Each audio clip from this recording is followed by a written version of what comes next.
Bonjour ou bonsoir, selon l'heure à laquelle vous nous regardez. Je suis chroniqueur audio et animateur de podcast à l'ODJ Média.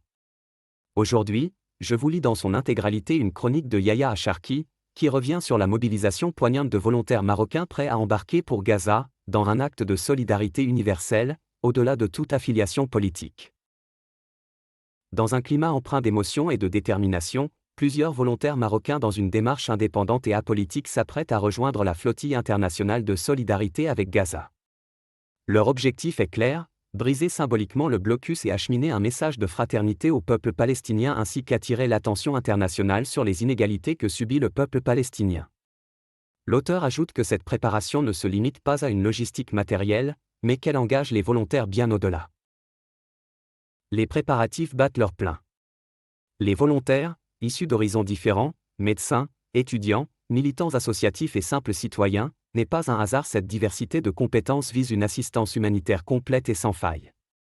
Les volontaires se réunissent pour coordonner les aspects techniques et humains du voyage, notamment en suivant des formations de premiers secours, de sécurité et de communication, mais aussi en vérifiant rigoureusement les équipements de sécurité et les chargements des aides humanitaires. De plus, une coordination étroite avec les autorités tunisiennes a été mise en place afin de faciliter le départ des navires. L'auteur affirme que derrière les cargaisons, c'est surtout la dimension morale du voyage qui prédomine. Au-delà des sacs, médicaments et denrées collectées, l'enjeu est surtout moral. Il s'agit de se préparer à affronter des conditions difficiles, une navigation longue et dangereuse et surtout l'incertitude quant à l'accueil qui sera réservé à la flottille par l'armée israélienne qui s'est montrée indifférente aux règles de droit international, notamment en juin quand le Madeleine, à bord duquel se trouvait Madame Greta Thunberg, et bien des autres militants, a été intercepté dans les eaux internationales et les membres de son équipage expulsés. L'auteur pense que, pour les volontaires marocains, cette action transcende la politique.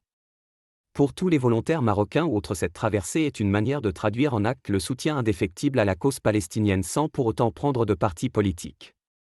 L'auteur poursuit en évoquant l'atmosphère particulière qui entoure les préparatifs collectifs. Les réunions s'ouvrent souvent par des moments de recueillement et de chants engagés. La dimension spirituelle, presque rituelle, occupe une place centrale. Elle soude le groupe et rappelle à chacun le sens profond de cette noble mission. De nombreuses associations, syndicats et organisations étudiantes multiplient les gestes de solidarité, collecte de fonds, campagnes de sensibilisation et envoi de messages de soutien aux volontaires. La flottille, au-delà de l'action humanitaire, devient un symbole de mobilisation collective et d'engagement citoyen. Si l'enthousiasme est palpable, une inquiétude persiste: l'éventualité d'une interception en mer par les forces israéliennes. Les volontaires en sont conscients, mais affirment que la peur ne doit pas l'emporter sur la conviction. Le message universel délivré est à leurs yeux une source de motivation et de force indomptable. L'auteur conclut en évoquant la portée universelle de ce départ. Dans quelques jours, les Marocains de la flottille lèveront l'ancre non par intérêt politique mais par pur soutien et fraternité au peuple gazaoui. Leur geste, empreint de courage et de symbolisme, sera suivi de près par l'opinion publique nationale et internationale. Car au-delà des vagues et des frontières, ce départ illustre une conviction, celle qu'un peuple solidaire peut, à sa manière, briser les murs de l'isolement. Merci à vous d'avoir suivi cette chronique. J'ai veillé à respecter à la lettre les propos de Yahya Acharki, sans modification, sans réécriture, afin d'honorer la force de son témoignage. Restez connectés à l'ODJ Média pour d'autres chroniques engagées, humaines et essentielles. À très bientôt, ici ou ailleurs, pour une nouvelle voix à écouter.